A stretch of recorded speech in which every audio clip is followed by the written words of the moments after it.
ओम व्यासाय भवनाशाय श्रीशाय गुणराशये हृद्याय शुद्धविद्याय मध्वाय च नमो नमः। नारायणाय परिपूर्णगुणार्णवाय विश्वोदय स्थितिलयो नियतिप्रदाय ज्ञानप्रदाय विबुधा सुरसौख्य दुःख सत्कारणाय वितताय नमो नमस्ते। ಶ್ರೀ ಗುರುಭ್ಯೋ ನಮಃ. ಹರಿ ಓಂ. ನರಕಾಸುರ, ಅವನ ಸೈನ್ಯ ಮತ್ತು ಪರಮಾತ್ಮನ ಯುದ್ಧ ಪ್ರಾರಂಭ ಆಯಿತು. ಪ್ರಾರಂಭದಲ್ಲಿ ಪರಮಾತ್ಮನ ವಾಹನನಾದಂತಹ ಗರುಡ ಕೇವಲ ತನ್ನ ರೆಕ್ಕೆಯ ಹೊಡೆತದಿಂದಾಗಿ 7.5 ಅಕ್ಷೋಹಿಣಿ ಸೈನ್ಯವನ್ನು ನಾಶ ಮಾಡಿಬಿಟ್ಟ. ಉಳಿದ ಸೈನ್ಯವನ್ನ ಪರಮಾತ್ಮ ನಾಶ ಮಾಡಿದ. ಮುಂದೆ ನರಕಾಸುರ ಪರಮಾತ್ಮನ ಮೇಲೆ ಶತಘ್ನಿ ಎನ್ನುವಂತಹ ಒಂದು ಆಯುಧವನ್ನ ಪ್ರಯೋಗ ಮಾಡಿದ ಅಂತ ಇಷ್ಟು ವಿಚಾರ ಆಗಿತ್ತು. ಶತಘ್ನಿ ಅಂತಂದ್ರೆ ಹೆಸರು ಹೇಳುವಂತೆ ಒಂದೇ ಏಟಿಗೆ 100 ಜನರನ್ನು ಕೊಲ್ಲುವಂತ ಸಾಮರ್ಥ್ಯ ಇರುವಂತಹ ಆಯುಧ. ಅದನ್ನ ಗದೆ ಅಂತ ಹೇಳ್ತಾರೆ. ಹೀಗೆ ಅಂತಹ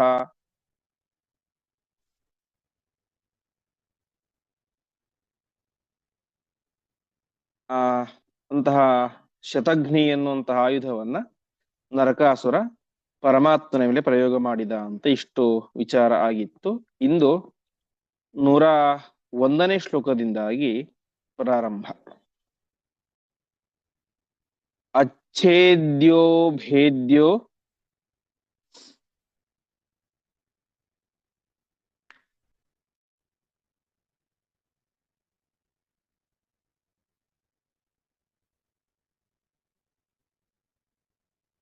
ನಿತ್ಯ ಸಂವಿತ್ ಸುಖಾತ್ಮ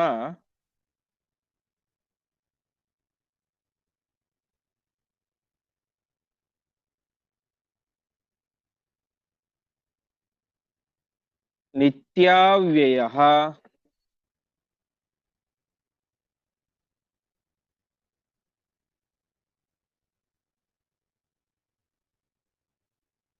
ಪೂರ್ಣಶಕ್ತಿ ಸ ಕೃಷ್ಣ.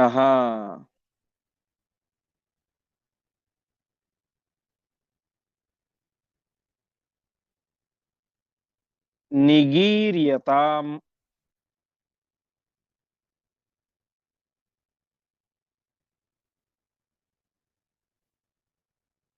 ದೇವವರಹ ಶತಘ್ನೀಂ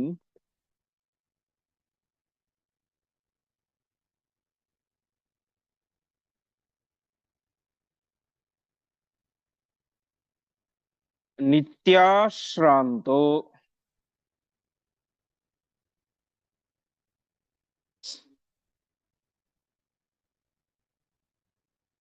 ಅದಶ್ರಯಶ್ರಾಂತವಚ್ಚ.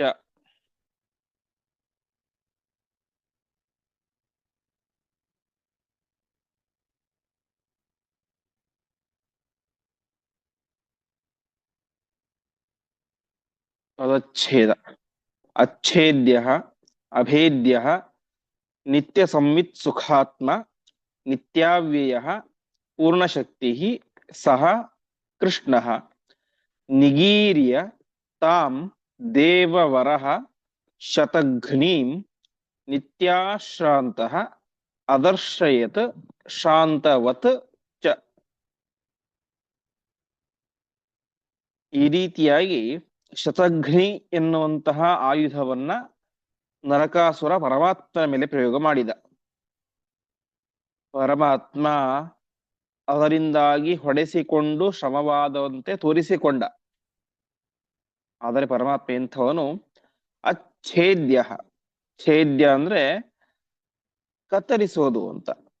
ಪರಮಾತ್ಮನನ್ನ ಯಾವುದರಿಂದಲೂ ಕೂಡ ನಾಶ ಮಾಡಲಿಕ್ಕೆ, ಕತ್ತರಿಸಲಿಕ್ಕೆ, ಪರಮಾತ್ಮನ ದೇಹಕ್ಕೆ ಗಾಯ ಮಾಡಲಿಕ್ಕೆ ಸಾಧ್ಯ ಇಲ್ಲ. ಅಚ್ಛೇದ್ಯ. ಅಭೇದ್ಯ, ಅವನ ತುಂಡು ಮಾಡ್ಲಿಕ್ಕೆ ಕೂಡ ಸಾಧ್ಯ ಇಲ್ಲ. ಹೀಗೆ ಅಚ್ಛೇದ್ಯನಾದಂತಹ ಅಭೇದ್ಯನಾದಂತಹ ನಿತ್ಯ ಸಂವಿತ್ ಸುಖಾತ್ಮ. ಯಾವಾಗ ನಾವು ಛೇದವನ್ನು ಭೇದವನ್ನು ಮಾಡಬಹುದು ಅಂದ್ರೆ ಈ ಜಡವಾದಂತಹ ಚರ್ಮಕ್ಕೆ, ಮಾಂಸಕ್ಕೆ ಛೇದ ಭೇದಗಳನ್ನು ಮಾಡಬಹುದು. ಆದರೆ ಪರಮಾತ್ಮನ ಸ್ವರೂಪ ಎಂತಹದ್ದು? ನಿತ್ಯ ಸಂವಿತ್ ಸುಖಾತ್ಮ. ಜ್ಞಾನಾನಂದಾತ್ಮಕವಾದಂತಹ ಶರೀರ ಅದು ಪರಮಾತ್ಮನ ಶರೀರ. ಪರಮಾತ್ಮನ ಶರೀರ ಅಂತ ನಮಗೆ ಅರ್ಥ ಆಗ್ಲಿಕ್ಕೆ ಹೇಳ್ಬೇಕಷ್ಟೆ. ಯಾಕೆಂದ್ರೆ ನಾವು ಬೇರೆ, ನಮ್ಮ ಶರೀರ ಬೇರೆ, ಜೀವ ಬೇರೆ, ಜೀವನ ಈ ಜಡವಾದಂತಹ ಶರೀರ ಬೇರೆ. ಆದರೆ ಪರಮಾತ್ಮನ ಬಗ್ಗೆ ಹಾಗಲ್ಲ. ಪರಮಾತ್ಮ ಬೇರೆ, ಪರಮಾತ್ಮನ ಶರೀರ ಬೇರೆ ಅಂತಲ್ಲ. ಪರಮಾತ್ಮನೇ ಶರೀರವೇ ಪರಮಾತ್ಮನ ಸ್ವರೂಪಭೂತವಾದಂತಹ ಶರೀರ. ಆದರೆ ನಮಗೆ ಜಗತ್ತಿನಲ್ಲಿ ಅರ್ಥ ಆಗಬೇಕು ಅಂತ ಪರಮಾತ್ಮ ಶರೀರ ಅಂತ ಹೇಳ್ತೇವೆ. ಹಾಗೆ ಪರಮಾತ್ಮ ಜ್ಞಾನಾನಂದ ಸ್ವರೂಪಿಯಾಗಿದ್ದಾನೆ.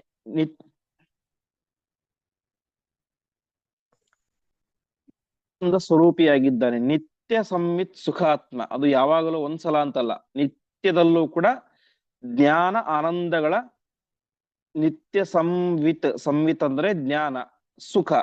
ಸಂವಿತ್ ಸುಖ ಆತ್ಮ, ಜ್ಞಾನಾನಂದ ಸ್ವರೂಪಿಯಾದಂಥವನು ಪರಮಾತ್ಮ. ಅಷ್ಟು ಮಾತ್ರ ಅಲ್ಲ, ನಿತ್ಯ ಅವ್ಯಯ, ಯಾವತ್ತು ನಾಶವಾಗದೇ ಇರುವಂತಹ ಸ್ವರೂಪ ಪರಮಾತ್ಮ ಸ್ವರೂಪ. ನಿತ್ಯ ಅವ್ಯಯ ಪೂರ್ಣ ಶಕ್ತಿ. ಪರಮಾತ್ಮ ಸಾಮರ್ಥ್ಯ ಎಂತಹದ್ದು? ಪರಿಪೂರ್ಣವಾದಂತಹ ಸಾಮರ್ಥ್ಯ. ಹೀಗೆ ಇಷ್ಟೆಲ್ಲ ಗುಣಗಳಿರುವಂತಹ, ಅಚ್ಛೇದ್ಯನಾದಂತಹ, ಅಭೇದ್ಯನಾದಂತಹ, ಜ್ಞಾನಾನಂದ ಸ್ವರೂಪಿಯಾದಂತಹ, ನಿತ್ಯ ಅವ್ಯಯನಾದಂತಹ, ಪೂರ್ಣ ಶಕ್ತಿ ಇರುವಂತಹ ಶ್ರೀಕೃಷ್ಣ ಪರಮಾತ್ಮ ಏನ್ ಮಾಡಿದ? ಶತಘ್ನಿಯ ನರಕಾಸುರ ಪ್ರಯೋಗ ಮಾಡಿದ. ಪರಮಾತ್ಮ ನುಂಗೇ ಬಿಟ್ಟ ಅಂತೆ. ನಿಗೀರ್ಯ, ನಿಗೀರ್ಯನೇ ನುಂಗೋದು ಅಂತ. ಆ ಶಕ್ತಿಯಾಯುಧವನ್ನ ಪರಮಾತ್ಮ, ಆ ಶತಘ್ನಿಯನ್ನ ನುಂಗೇ ಬಿಟ್ಟ ಪರಮಾತ್ಮ. ಹೀಗೆ ದೇವವರಹ ಶತಘ್ನಿಂ ನಿಗೀರ್ಯ, ದೇವಶ್ರೇಷ್ಠನಾದಂತಹ ಪರಮಾತ್ಮ ಆ ಶತಘ್ನಿನ ನುಂಗಿಬಿಟ್ಟ. ನುಂಗಿದಾಗ ಪರಮಾತ್ಮ ವಾಸ್ತವಿಕವಾಗಿ ಎಂತವನು? ನಿತ್ಯ ಅಶ್ರಾಂತ. ಶಾಂತ ಅಂದ್ರೆ ವಿಶ್ರಾಂತಿ ಅಂತ. ಅಶ್ರಾಂತ ಅಂದ್ರೆ ಶ್ರಮರಹಿತ, ಅವನಿಗೆ ಯಾವ ಶ್ರಮವೂ ಕೂಡ ಇಲ್ಲ. ಅಂತಹ ಪರಮಾತ್ಮ ಶಾಂತವತ್ ಅದರ್ಶಯತ್, ತಾನು ಶ್ರಮಗೊಂಡವನಂತೆ ತೋರಿಸಿಕೊಂಡ. ಯಾದಕ್ಕೋಸ್ಕರ? ಅಸುರ ಮೋಹನಕ್ಕೋಸ್ಕರ. ಅಲ್ಲಿ ಅನೇಕ ಜನ ದುಷ್ಟರಿದ್ದಾರೆ, ಅಸುರರು. ಅವರ ಮೋಹನಕ್ಕೋಸ್ಕರ ಪರಮಾತ್ಮ ತಾನು ಶ್ರಮಗೊಂಡವನಂತೆ ನರಕಾಸುರನ ಶತಘ್ನಿಯನ್ನ ನುಂಗಿ ಪರಮಾತ್ಮನಿಗೆ, ಕೃಷ್ಣನಿಗೆ ಶ್ರಮ ಆಯ್ತು ಅಂತ ಅಸುರರು ಮೋಹನಕ್ಕೆ ಒಳಗಾಗಬೇಕು. ಅದಕ್ಕೋಸ್ಕರ ಪರಮಾತ್ಮ ತಾನು ಶ್ರಮಗೊಂಡವನಂತೆ ತೋರಿಸಿಕೊಂಡ. ಮುಂದೆ ಬಹುವರಾನ್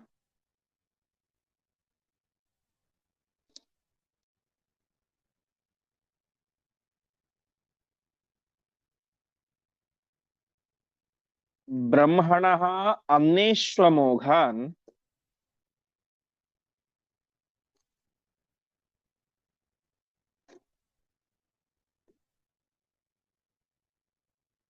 ಮೋಘೀಕೃತಾನ್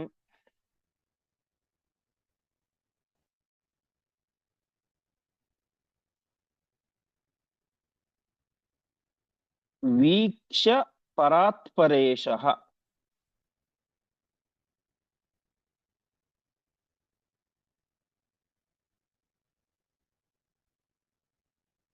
ಭವೇತ್ ಕಥಂಚಿತ್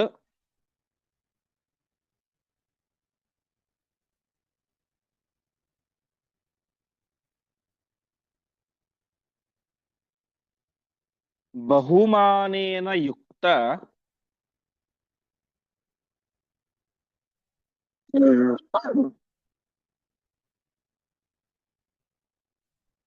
ಇತ್ತೇವ ಕೃಷ್ಣಃ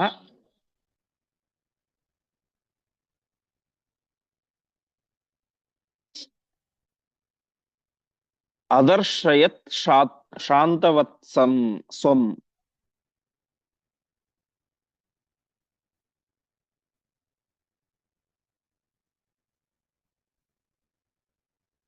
ಪದಚ್ಛೇದ.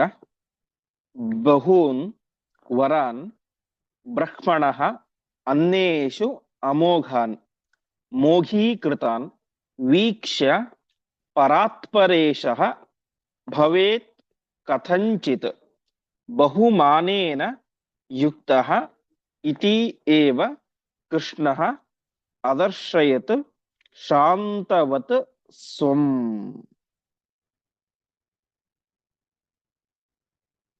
ಪರಮಾತ್ಮ ಯಾಕೆ ತನ್ನನ್ನ ತಾನು ಶಾಂತನಾದವನಂತೆ, ವಿಶ್ರಾಂತಿಯನ್ನ ಬಯಸಿದವನಂತೆ, ಬಳಲಿದವನಂತೆ ತೋರಿಸಿಕೊಂಡ ಅಂತ ಅದಕ್ಕೆ ಆಚಾರ್ಯ ಹೇಳ್ತಾ ಇದ್ದಾರೆ. ಹಿಂದೆ ನಾವು ಕಂಡಂತೆ ಪರಮಾತ್ಮ ಅನೇಕ ದೈತ್ಯರನ್ನು ಸಂಹಾರ ಮಾಡಿದ್ದಾನೆ.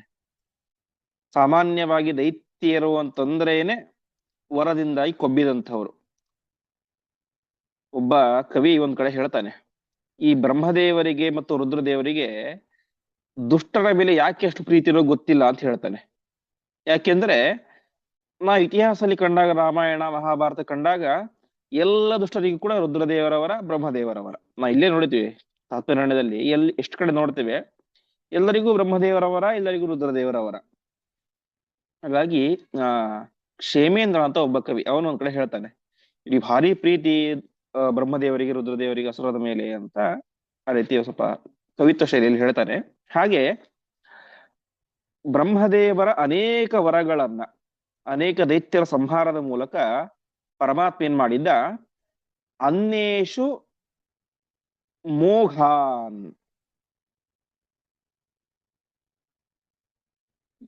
ಅನ್ಯೇಷು ಮೋಘೀಕೃತಾನ್ ಏನ್ ಮಾಡಿದ್ದ ಪರಮಾತ್ಮ, ಬ್ರಹ್ಮದೇವರ ವರವನ್ನ ವ್ಯರ್ಥ ಮಾಡಿದ್ದ. ವ್ಯರ್ಥ ಅಂದ್ರೆ ಬ್ರಹ್ಮದೇವರು ಈಗ ನರಕಾಸುರನ ಮಂತ್ರಿಗಳಿದ್ದರು, 5 ಜನ ಮಂತ್ರಿಗಳಿದ್ದರು. ಅವರಿಗೆ ಬ್ರಹ್ಮದೇವರು ಕೊಟ್ಟಂತಹ ವರ ಏನು, ನೀವು ಅವಧ್ಯರಾಗಿರ್ತೀರಿ, ಅಜೇಯರಾಗಿರ್ತೀರಿ, ನರಕಾಸುರ ಮಾತ್ರ ನಿಮ್ಮನ್ನ ಗೆಲ್ಲಲಿಕ್ಕೆ ಸಾಧ್ಯ ಅಂತ ವರವನ್ನು ಕೊಟ್ಟಿದ್ರು ಬ್ರಹ್ಮದೇವರು. ಬಟ್ ಪರಮಾತ್ಮ ಏನ್ ಮಾಡಿದ, ನರಕಾಸುರನ ಮಂತ್ರಿಗಳನ್ನ, ಪಂಚಜನ ಮುರ ಅವರೆಲ್ಲರನ್ನ ಸಂಹಾರ ಮಾಡಿದ. ಸಂಹಾರ ಮಾಡಿದ್ರಿಂದಾಗಿ ಏನಾಯ್ತು, ಬ್ರಹ್ಮದೇವರ ವರ ವ್ಯರ್ಥ ಆಯ್ತು, ಮೋಘ ಆಯ್ತು. ಮೋಘ ಅಂದ್ರೆ ವ್ಯರ್ಥ, ಅಮೋಘ ಅಂದ್ರೆ ವ್ಯರ್ಥವಲ್ಲದ್ದು ಅಂತ. ಹೀಗೆ ಪರಮಾತ್ಮ ತನ್ನ ಅನೇಕ ಅವತಾರಗಳಲ್ಲಿ ಬ್ರಹ್ಮದೇವರ ಅನೇಕ ವರಗಳನ್ನ ವ್ಯರ್ಥ ಮಾಡಿದ್ದಾನೆ. ಆದರೆ ಈಗ ಏನಾಗ್ಲಿ, ಆ ಬ್ರಹ್ಮದೇವರ ಬಗ್ಗೆ ಸ್ವಲ್ಪ ಗೌರವ ನರಕಾಸುರನಿಗೆ ಬರ್ಲಿ ಅಂತ. ಯಾಕೆಂದ್ರೆ ಅವನನ್ನು ಸುಲಭವಾಗಿ ಕೊಂದ್ಬಿಟ್ರೆ ಬ್ರಹ್ಮದೇವರ ಬಗ್ಗೆ, ಬ್ರಹ್ಮದೇವರ ವರ ಯಾವ್ದಕ್ಕೂ ಉಪಯೋಗ ಇಲ್ಲ ಅಂತ ಅನ್ಸ್ಬಿಡುತ್ತೆ. ಇದು ಒಂದು ದೃಷ್ಟಿ. ಇನ್ನೊಂದು ದೃಷ್ಟಿ, ಅಸುರ ಜನರಿಗೆ ಬ್ರಹ್ಮದೇವರ ಬಗ್ಗೆ ಇರುವಂತಹ ಗೌರವ ಹೋಗದೇ ಇರಲಿ ಅಂತ. ಯಾಕೆಂದ್ರೆ ಪರಮಾತ್ಮ ಬ್ರಹ್ಮದೇವರ ಎಲ್ಲ ವರವನ್ನು ಕೂಡ ಮೀರಿ ದುಷ್ಟರನ್ನ ಸಂಹಾರ ಮಾಡಿಬಿಟ್ರೆ ಆವಾಗ ನಾಳೆ ಅಸುರರು ಏನ್ ಅನ್ಕೊಳ್ತಾರೆ, ಬ್ರಹ್ಮದೇವರ ವರ್ಕ್ ಏನು ವ್ಯಾಲ್ಯೂ ಕೂಡ ಇಲ್ಲ. ಯಾಕೆಂದ್ರೆ ಪರಮಾತ್ಮ ಏನೋ ಒಂದು ಮಾಡಿ ಸಂಹಾರ ಮಾಡಿಬಿಡ್ತಾರೆ. ಹಾಗಾಗಿ ನಾವು ಬ್ರಹ್ಮದೇವರ ಬಗ್ಗೆ ಗೌರವವನ್ನು ಇಟ್ಕೊಳ್ಬಾರ್ದು, ಅವರನ್ನು ಕುರಿತು ತಪಸ್ಸನ್ನ ಮಾಡಬಾರದು ಅಂತ ಬ್ರಹ್ಮದೇವರ ಬಗ್ಗೆ ದೈತ್ಯರು, ಅಸುರರು ಅಗೌರವವನ್ನ ತಾಳದೇ ಇರಲಿ ಎನ್ನುವಂತಹ ಹಿನ್ನೆಲೆಯಲ್ಲಿ ಪರಮಾತ್ಮ ಏನ್ ಮಾಡಿದ, ಬಹುಮಾನೇನ ಯುಕ್ತ, ಬ್ರಹ್ಮದೇವರ ಬಗ್ಗೆ ಎಲ್ಲರಿಗೂ ಕೂಡ ಗೌರವ ಭಾವನೆ ಇರಬೇಕು. ಆ ರೀತಿಯಾಗಿ ಇರಬೇಕು ಅಂದ್ರೆ ನಾನು ಕೆಲವೊಮ್ಮೆ ಬ್ರಹ್ಮದೇವರ ವರದ ಪ್ರಭಾವದಿಂದಾಗಿ ಸೋತವನಂತೆ ನಟಿಸಬೇಕು. ಆವಾಗ್ಲೇ ಗೊತ್ತಾಗೋದಲ್ಲ ಬ್ರಹ್ಮದೇವರ ಮಹತ್ವ ಏನು ಅಂತ. ನರಕಾಸುರನ ಶತಘ್ನಿ ಆಯುಧಕ್ಕೆ ಪರಮಾತ್ಮ ಹೊಡೆಸಿಕೊಂಡವರಂತೆ ನಟಿಸಿ ನೆಲಕ್ಕೆ ಬಿದ್ದರೆ ಏನಾಗುತ್ತೆ, ಸ್ವಲ್ಪ ಹೊತ್ತು ವಿಶ್ರಾಂತಿ ಪಡೆದಂತೆ ಮಾಡಿದರೆ ಓ ಬ್ರಹ್ಮದೇವರವರೇ ಭಾರಿ ದೊಡ್ಡದು ಅಂತ ಸ್ವಲ್ಪ ಭಾವನೆ ಬರುತ್ತೆ. ಹಾಗಾಗಿ ಪರಮಾತ್ಮ ಏನ್ ಮಾಡಿದ, ಈ ನರಕಾಸುರನಿಗೆ ಮತ್ತು ಉಳಿದ ದೈತ್ಯರಿಗೆ ಬ್ರಹ್ಮದೇವರ ಬಗ್ಗೆ ಕಥಂಚಿತ್ ಬಹುಮಾನೇನ ಯುಕ್ತ, ಬಹುಮಾನ ಅಂದ್ರೆ, ಬಹುಮಾನ ಅಂದ್ರೆ ವಾಸ್ತವವಾದಂತಹ ಅರ್ಥ ಸಂಸ್ಕೃತದಲ್ಲಿ. ಬಹು ಅಂದ್ರೆ ಶ್ರೇಷ್ಠವಾದಂತಹ, ಮಾನ ಅಂದ್ರೆ ಗೌರವ, ದೊಡ್ಡ ಗೌರವ ಅಂತ. ಅದು ಕನ್ನಡದಲ್ಲಿ ಬಹುಮಾನ ಅಂದ್ರೆ ಗಿಫ್ಟ್, ಆ ರೀತಿಯ ಅರ್ಥ ಬಂದಿದೆ. ಹೀಗೆ ಮಾನೇನ ಯುಕ್ತ, ನರಕಾಸುರನಿಗೆ ಬ್ರಹ್ಮದೇವರ ಬಗ್ಗೆ ಗೌರವ ಬರಬೇಕು, ಅದು ಕಳೆದುಕೊಂಡು ಹೋಗಬಾರದು ಎನ್ನುವಂತಹ ದೃಷ್ಟಿಯಲ್ಲಿ ಪರಮಾತ್ಮ ಏನ್ ಮಾಡಿದ, ಸ್ವಂ ಶಾಂತವತ್ ಅದರ್ಶಯಿತು, ತನ್ನನ್ನ ತಾನು ಶಾಂತನಂತೆ, ಶ್ರಮಗೊಂಡವನಂತೆ ತೋರಿಸಿಕೊಂಡ. ಆದರೆ ಸರ್ವಥಾ ಪರಮಾತ್ಮನಿಗೆ ಯಾವುದೇ ರೀತಿಯಾದಂತಹ ಶ್ರಮ ಎಂಬುದು ಇಲ್ಲ. ಬ್ರಹ್ಮದೇವರ ಆ ಗೌರವ ಬುದ್ಧಿ, ಬ್ರಹ್ಮದೇವರ ಬಗ್ಗೆ ಗೌರವ ಬುದ್ಧಿ ಮಹತ್ವ ಬುದ್ಧಿ ನರಕಾಸುರನಿಗೆ ಇರಬೇಕು, ಉಳಿದವರಿಗೆ ಇರಬೇಕು. ಆ ಒಂದು ಹಿನ್ನೆಲೆಯಲ್ಲಿ ಪರಮಾತ್ಮ ಆ ರೀತಿಯಾಗಿ ಮಾಡಿಕೊಂಡ ಎಂಬುದಾಗಿ ತಿಳಿಸ್ತಾ ಇದ್ದಾರೆ. ಒಟ್ಟಿನಲ್ಲಿ ಇದು ಅಸುರ ಜನರಿಗೆ ಮೋಹನಕ್ಕೋಸ್ಕರ ಮಾಡಿದಂತಹ ಕಾರ್ಯ. ಮುಂದೆ ತದಾ ದೃಪ್ತಂ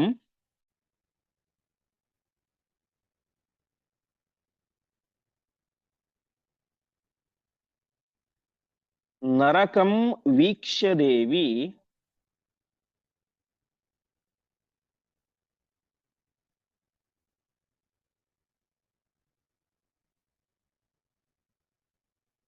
ಸತ್ಯಾದದೆ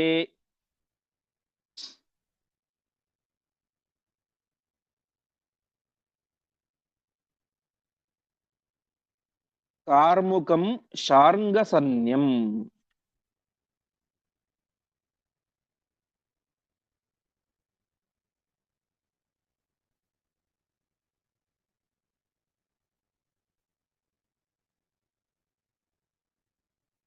ಚಕಾರತಂ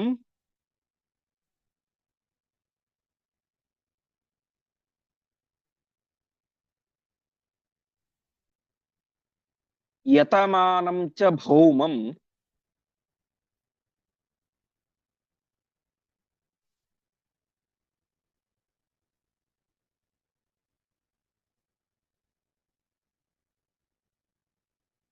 ನಿರಾಯುಧಂ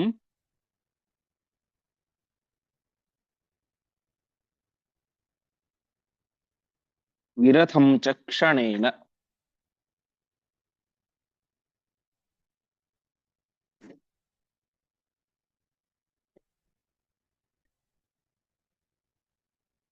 ತದಚ್ಛೇದ ತದಾ ದೃಪ್ತಂ ನರಕಂ ವೀಕ್ಷ್ಯ ದೇವಿ ಸತ್ಯಾ ಆದದೆ ಕಾರ್ಮುಕಂ ಶಾರ್ಂಗಸನ್ಯಂ ಚಕಾರ ತಂ ಯತಮಾನಂ ಚ ಭೌಮಂ ನಿರಾಯುಧಂ ವಿರಥಂ ಚ ಕ್ಷಣೇನ. ಸರಿ, ಕೃಷ್ಣನೇ ಬಿದ್ದುಬಿಟ್ಟ. ಜಗತ್ತಿನ ಬಹುತೇಕ ದುಷ್ಟರನ್ನು ಸಂಹಾರ ಮಾಡಿದಂತಹ ಶ್ರೀಕೃಷ್ಣ ಪರಮಾತ್ಮ, ಇಡೀ ಜಗತ್ತನ್ನೇ ನಡುಗಿಸಿದಂತಹ ಜರಾಸಂಧನನ್ನ ಅನೇಕ ಬಾರಿ ಸಂಹಾರ ಮಾಡಿದಂತಹ ಕೃಷ್ಣ ನನ್ನ ಶತಘ್ನಿಯ ಏಟಿಗೆ ಸೋತು ಬಿದ್ದು ಬಿಟ್ಟಿದ್ದಾನೆ ಅಂತ ನರಕಾಸುರ ದೃಪ್ತನಾದ, ದರ್ಪಗೊಂಡ. ಇವನ್ಯಾ ಕೃಷ್ಣ ಅಂತ ಆ ರೀತಿಯಾದಂತಹ ತಾತ್ಸಾರ ಭಾವನೆಯನ್ನ ಮತ್ತು ಒಂದು ಗರ್ವವನ್ನು ಪಡಲಿಕ್ಕೆ ಶುರು ಮಾಡಿದ. ಆ ಸಂದರ್ಭದಲ್ಲಿ ಸತ್ಯಭಾಮೆ ಎದ್ಲು. ವೀಕ್ಷ ದೇವಿ, ಅವನ ಅಹಂಕಾರವನ್ನು ಕಂಡಂತಹ ಸತ್ಯಭಾಮಾ ದೇವಿ ಸತ್ಯ ತಕ್ಷಣದಲ್ಲಿ ಶಾರ್ಂಗ ಸನ್ಯಂ ಕಾರ್ಮುಕಂ ಆದದೆ, ಆ ಶಾರ್ಂಗ ಧನುಸ್ಸನ್ನ ತಾನು ಕೈಗೆತ್ತಿಕೊಂಡ್ಲು. ನರಕಾಸುರ ಭಾರಿ ಪ್ರಯತ್ನ ಮಾಡಿದ ಅಂತೆ. ಇವಳ್ಯಾರು, ಇವಳ ಗಂಡನನ್ನೇ ನಾನು ಸೋಲಿಸಿ ಬಿಟ್ಟಿದ್ದೇನೆ, ಇವಳೇನು ಮಾಡ್ತಾಳ ಹೆಣ್ಣು ಅಂತ ತಾತ್ಸಾರ ಭಾವನೆಯಿಂದ ಯುದ್ಧ ಮಾಡ್ಲಿಕ್ಕೆ ಶುರು ಮಾಡಿದ ಪ್ರಾರಂಭದಲ್ಲಿ. ಆದರೆ ಎಂಥವಳು ಸತ್ಯಭಾಮಾದೇವಿ. ಆಚಾರ್ಯರು ಹೇಳುವಂತೆ ಯಸ್ಯ ಕಟಾಕ್ಷ ಲವ ಮಾತ್ರತ ಊರ್ಜಿತಾಸ ಶ್ರೀಹಿ ಯತ್ ಕಟಾಕ್ಷವಲವ ತ್ಯಜಿತಂ ನಮಾಮಿ ಅಂತ ಲಕ್ಷ್ಮೀದೇವಿಯ ಕುಡಿಗಣ್ಣ ನೋಟ ಬ್ರಹ್ಮರುದ್ರಾದಿ ಪದವಿಯನ್ನೇ ಕೊಡುವಂತ ಸಾಮರ್ಥ್ಯ ಇರುತ್ತೆ ಅಂತ ಹೇಳ್ತಾರೆ. ಗರುಡ, ಶೇಷ, ರುದ್ರ ಮುಂತಾದಂತಹ ಎಲ್ಲ ದೇವಾನುದೇವತೆಗಳಿಗೂ ಕೂಡ ಆ ಬಲವನ್ನು ಕೊಡುವಂತಹ ಲಕ್ಷ್ಮೀದೇವಿ ತನ್ನ ಕುಡಿಗಣ್ಣ ನೋಟದಿಂದಾಗೇನೆ ಇಡೀ ಜಗತ್ತನ್ನ ಬದುಕಿಸುವಂತಹ ಸಾಮರ್ಥ್ಯ ಇರುವಂತಹ ಲಕ್ಷ್ಮೀದೇವಿ, ಅಂತಹ ಲಕ್ಷ್ಮೀದೇವಿ ಭೂಮಿ ಮೇಲೆ ಅವತಾರ ಮಾಡಿ ಕೈಯಲ್ಲಿ ಬಿಲ್ಲನ್ನು ಹಿಡಿದುಕೊಂಡು ನಿಂತರೆ ಯಾರಿಗ್ ಸಾಧ್ಯ ಎದುರಿಸಲಿಕ್ಕೆ? ಎಷ್ಟು ಪ್ರಯತ್ನ ಮಾಡಿ, ಯತಮಾನ ಅನೇಕ ರೀತಿಯಾದಂತ ಯತ್ನಗಳನ್ನು ಮಾಡಿದ. ಎಷ್ಟು ಪ್ರಯತ್ನ ಮಾಡಿದರೂ ಕೂಡ ಸತ್ಯಭಾಮೆಯನ್ನ ಸೋಲಿಸಲಿಕ್ಕೆ ಆಗ್ಲಿಲ್ಲ ನರಕಾಸುರನಿಗೆ.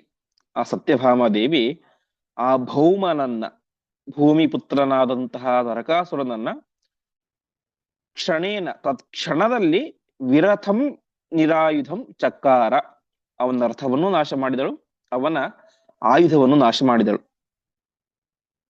ಸುಮ್ಮನೆ ಜಸ್ಟ್ ಒಂದು ಇಮ್ಯಾಜಿನ್ ಮಾಡ್ಕೋಬೇಕು. ಅದ್ಭುತವಾದಂತಹ ಪರಮಾತ್ಮನ ರಥ ಇದೆ.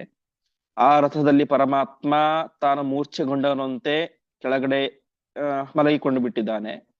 ಆ ಸಂದರ್ಭದಲ್ಲಿ ಉತ್ತಮ ಒಳ್ಳೆ ರೇಷ್ಮೆ ಸೀರೆ ಉಟ್ಟಂತಹ ಸತ್ಯಭಾಮಾದೇವಿ, ಅದ್ಭುತ ಸುಂದರಿ, ಜಗದೇಕ ಸುಂದರಿ ಲಕ್ಷ್ಮೀದೇವಿ, ಆ ಲಕ್ಷ್ಮೀದೇವಿ ಸತ್ಯಭಾಮೆಯಾಗಿ ರೌದ್ರ ರಸವನ್ನು ತನ್ನಲ್ಲಿ ತುಂಬಿಕೊಂಡು ಧೈರ್ಯದಿಂದಾಗಿ ಮಹಾಪರಾಕ್ರಮಶಾಲಿಯಾದಂತಹ ನರಕಾಸುರನ ಮುಂದೆ, ಅಪಾರವಾದಂತಹ ದುಷ್ಟ ಸೈನ್ಯದ ಮುಂದೆ ಕೈಯಲ್ಲಿ ಬಿಲ್ಲು ಹಿಡಿದುಕೊಂಡು ಯುದ್ಧ ಮಾಡಕ್ಕೆ ನಿಂತ್ಕೊಂಡ್ರೆ ಆ ಇಮ್ಯಾಜಿನ್ ಮಾಡ್ಕೊಳ್ಳಿಕ್ಕೆ ತುಂಬಾ ಖುಷಿ ಆಗುತ್ತೆ. ಅಷ್ಟು ಸುಂದರವಾದಂತಹ ರೂಪ. ಕೆಲವೊಂದು ಚಿತ್ರಗಳಲ್ಲಿ ಬರೆದಿರ್ತಾರೆ ಅದನ್ನ.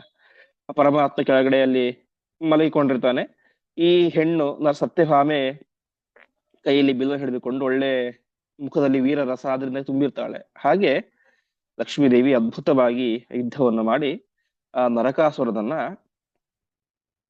ವಿರಥಂ ನಿರಾಯುಧಂ, ಅವನ ಆಯುಧವನ್ನ ಮತ್ತು ರಥವನ್ನ ನಾಶ ಮಾಡಿದಳು. ಮುಂದೆ ಆಲಿಂಗ್ಯ ಕೃಷ್ಣ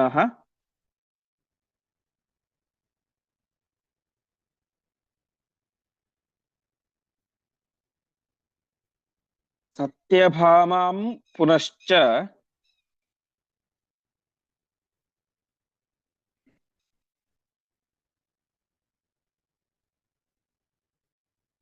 ರಥಾಂತರೇ ಸಂಸ್ಥಿತಂ ನಾರಾಯಣ ಭೌಮಮುಗ್ರಂ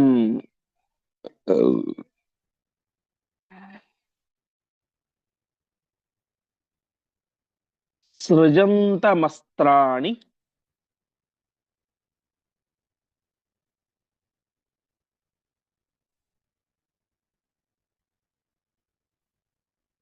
ಅರಿಣಾ ನಿಕೃತ್ತ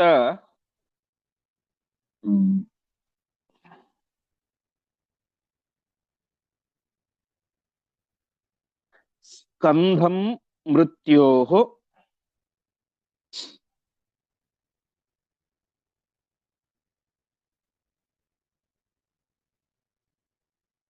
ಅರ್ಪಯಾಮಾಸ ಶೀಘ್ರಂ.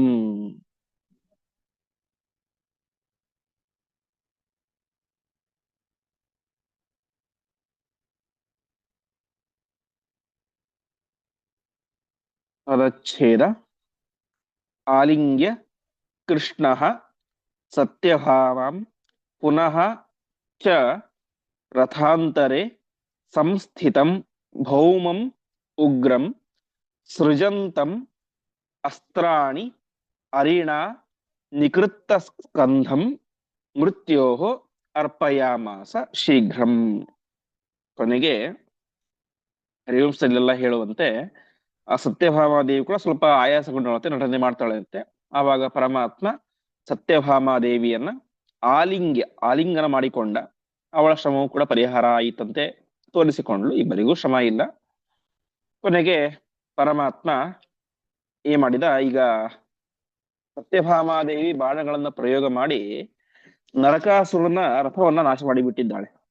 ಕೊನೆಗೆ ಈ ನರಕಾಸುರ ರಥಾಂತರೆ ಇನ್ನೊಂದು ರಥವನ್ನು ಸ್ವೀಕಾರ ಮಾಡಿ ಅದರಲ್ಲಿ ಇದ್ದುಕೊಂಡು ಅಸ್ತ್ರಾಣಿ ಸೃಜಂತಂ ಅಸ್ತ್ರ ಪ್ರಯೋಗವನ್ನು ಮಾಡ್ತಾ ಇದ್ದ.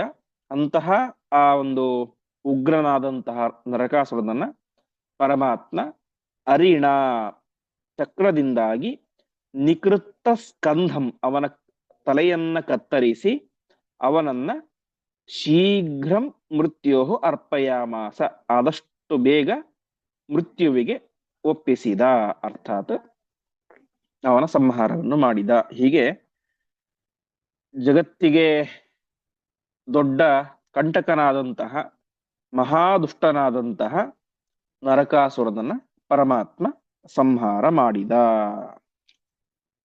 ಮುಂದೆ ಸಮಂತ್ರಿಭಿಃ ಮಂತ್ರಿಪುತ್ರೈಃ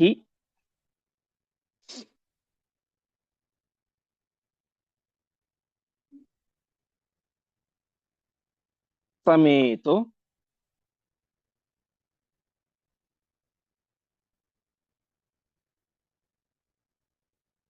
ಜಗಾಮ ಕೃಷ್ಣಾವಜ್ಞೆಯ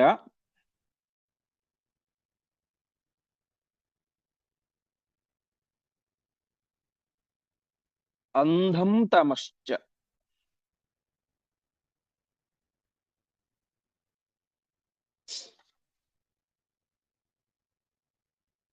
ತದಾವಿಷ್ಟೋ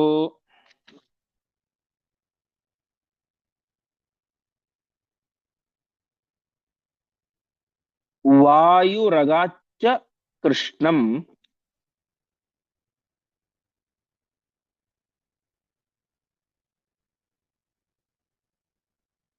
ಅಂತಃಪುರಂ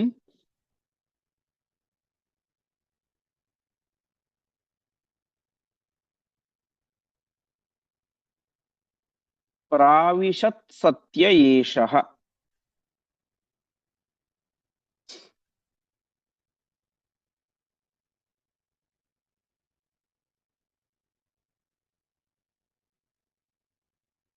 ಪದಚ್ಛೇದ.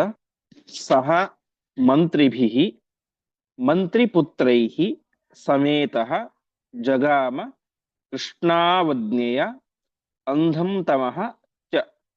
ತದಾವಿಷ್ಟಃ ವಾಯುಃ ಅಗಾತ್ ಚ ಕೃಷ್ಣಂ ಅಂತಃಪುರಂ ಪ್ರಾವಿಶತ್ ಸತ್ಯಯ ಈಶಃ. ಹೀಗೆ ಆ ನರಕಾಸುರ ತನ್ನ ಮಂತ್ರಿಭಿಹಿ ಮಂತ್ರಿಗಳೊಂದಿಗೆ, ಮಂತ್ರಿ ಮಕ್ಕಳೊಂದಿಗೆ, ಮಂತ್ರಿ ಪುತ್ರೈಹಿ, ಹಿಂದೆ ನಾವು ನೋಡಿದಂತೆ 5 ಜನ, ಅವರಿಗೆ 7 ಜನ ಮಕ್ಕಳು ಅಂತ.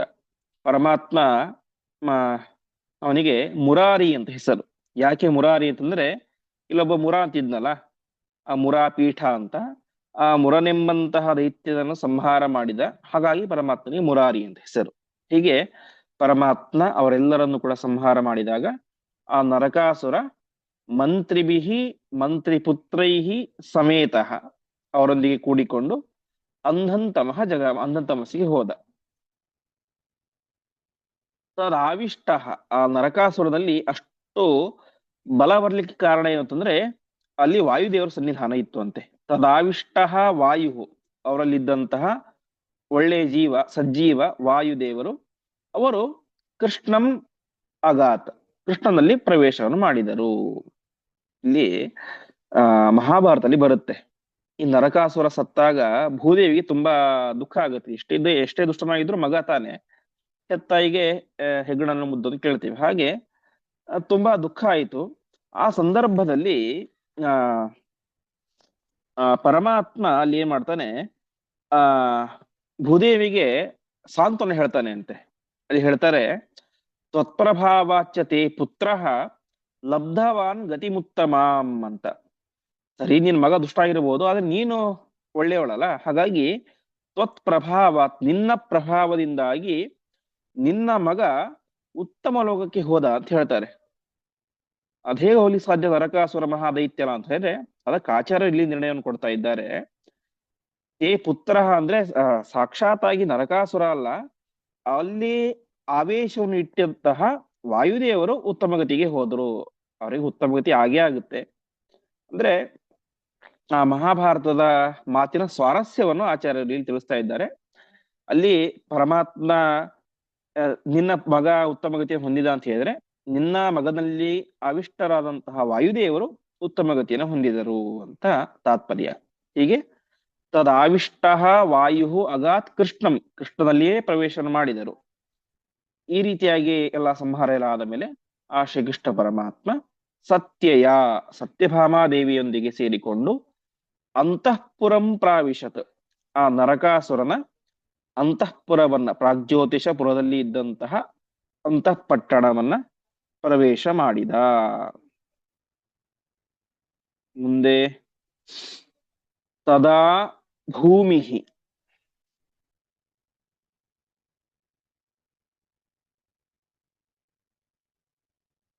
ಪಂಚಭೂತಾವರಾಯ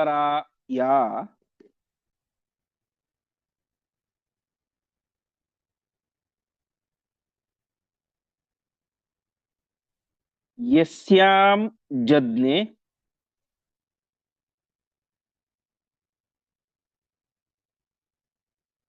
ನರಕ ಶ್ರೀವರಾಹ.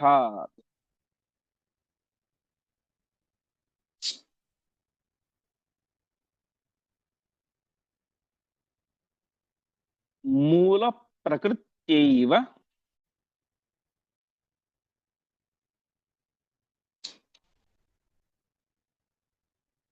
ಭೂಮ್ಯಾ ನಿತಾಂತಂ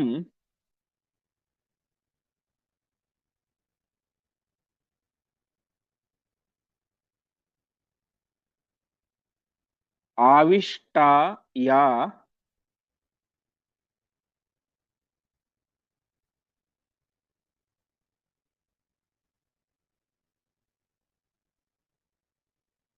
ಸಾಗಮತ್ ಕೃಷ್ಣಪಾದೌ.